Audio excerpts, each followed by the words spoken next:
Assalamualaikum warahmatullahi wabarakatuh. Halo guys, welcome to On Mic Podcast. Hari ini kita akan membahas tentang keunikan dan tradisi saat Lebaran. Dengan saya Gozi sebagai host dan ditemani oleh dua narasumber saya yaitu Arsa Hai.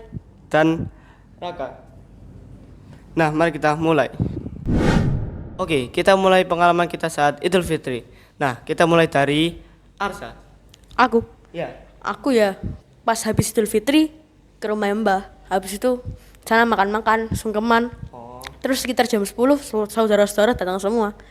Lanjut makan lagi, terus ngobrol bareng, main bareng, dan lain-lain. Terus sih aku gitu doang. Oh. Itu kumpulnya di mana? Di rumah Mbah, di rumah kakek nenek. Berarti rame dong di situ. Ramai banget dong mestinya. Kalau Raka gimana pengalamannya? Ya kalau aku sih itu acaranya mirip sih kayak Arsa, cuma acara sungkemannya itu di sore hari.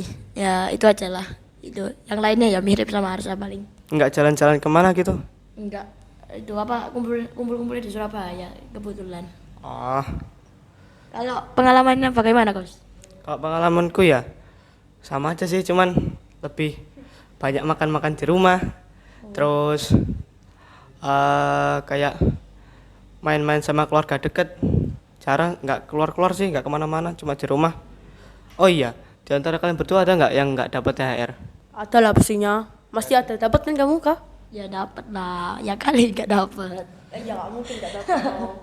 Berhubung semua dapat THR, kalian yang pada nonton tahu belum? Awal mula dari THR. Nah, berhubung aku juga nggak tahu, biar Arsa yang menjelaskan. Silakan Arsa. Oke, jadi pas tahun 1951, Perdana Menteri Sukiman itu memberikan uang tunjangan awal kepada pegawai negeri sipil atau yang biasa kita kenal PNS. Tujuannya apa? Tujuannya supaya dapat mendorong kesejahteraan saat Lebaran. Kalau ada salah, mau dikoreksi ya teman-teman. Nah, sebenarnya masih banyak banget keunikan dan tradisi saat Lebaran, kayak kue Lebaran, terus ketupatan, opor ayam, dan lain-lain. Tapi kita tidak bisa menyebutkannya semuanya karena keterbatasan waktu. Oh iya, kalian tahu nggak kebiasaan yang sering dilakukan yang menjadi tradisi saat menjelang Idul Fitri atau pas Idul Fitri? Tahu? Kamu tahu nggak? Main petasan mungkin? Oh, nah benar. Ya, main petasan atau dengan istilah kita merconan. Nah, merconan adalah kebiasaan yang sering dilakukan yang lama-lama menjadi tradisi, tetapi itu adalah kebiasaan yang sangat buruk karena itu akan mengganggu orang istirahat, akan membuat orang yang kaget, khususnya orang-orang yang lansia, dan yang paling sering ditemukan adalah jalanan menjadi kotor akibat kertas mercon yang bertebar kemana-mana. Khususnya di daerah kita yaitu Pondok Chandra, banyak kertas-kertas yang ada di pinggir jalan. Nah, karena itu kita juga harus hati-hati yang kalau kita di dekat orang-orang yang sedang main merconan atau kita main merconan. Karena banyak kasus-kasus yang mengakibatkan orang-orang nggak hati-hati hingga akhirnya ada yang meninggal. Tapi kamu pernah nggak main mercon? Pernah, tapi ya yang nggak bahaya-bahaya juga sih. Kayaknya saya pernah juga ini. Gak usah tanya dong, pasti pernah lah. Setelah kita membahas tentang Idul Fitri, kita akan membahas tentang pengalaman kita saat Idul Adha. Mulai dari aku dulu. Nah, Idul Adha ya biasalah, pagi sholat Id terus pulang ke rumah. Nah, habis pulang ke rumah sekitar jam 9 pagi aku berangkat ke masjid untuk melihat sapi dan kambing disembelih. Nah, sebenarnya itu udah agak telat sih, soalnya udah ada beberapa kambing dan sapi udah disembelih.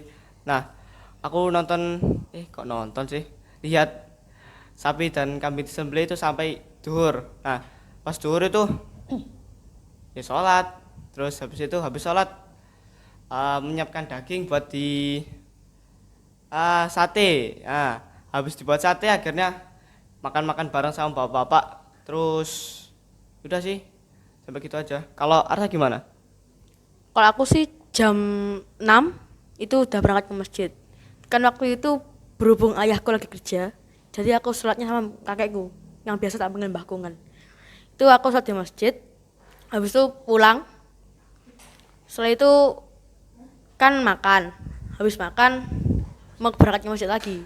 Cuman sayangnya aku nggak ikut berangkat ke masjid, nggak ikut lihat kambing sama sapi sembelih kan. Gara-gara aku ditinggal mbahku kan. Ya gitu dong sih aku.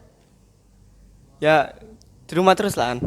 Iya di rumah terus, tapi besoknya itu aku lihat sembelih sapi punyanya saudara sembelih di dekat situ kok. Oh. Kalau Raka gimana? Ya mirip-mirip sih sama kayak kamu. Cuma ya kalau misalnya aku itu 3 hari sebelum Idul Adha itu aku ke Malang sama keluargaku, dan aku pas ketika Idul Adha itu sholatnya di Masjid UIM atau Universitas Islam Malang di dekatnya situ. Berarti kamu lihat sesembelian di Malang lah. Iya. Terus habis di Malang langsung pulang ke Surabaya. Menetap tinggal di situ berapa hari gitu, kalau nggak salah 2 hari, habis itu baru pulang lagi ke rumah. Oh. Nah, setelah kita membahas tentang pengalaman kita saat Idul Adha, kita akan membahas tentang awal mula dari Idul Adha. Biar Kakak yang menjelaskan. Ya, awal mula Idul Adha itu dimulai dari kisah Nabi Ibrahim dan Nabi Ismail alaihi wassalam, yang Nabi Ibrahim diperintahkan melewati mimpinya untuk menyembelih anaknya yaitu Nabi Ismail. Nah, singkat cerita, Nabi Ismail itu menyetujui perkataan Nabi Ibrahim. Nah, ketika hendak disembelih, Allah menggantikannya melewati perantara malaikat Jibril dengan menggantikan dengan seekor domba. Masya Allah. Itulah tradisi dan keunikan saat Lebaran yang kayaknya hanya ada di Indonesia. Terima kasih telah menonton dan mendengarkan.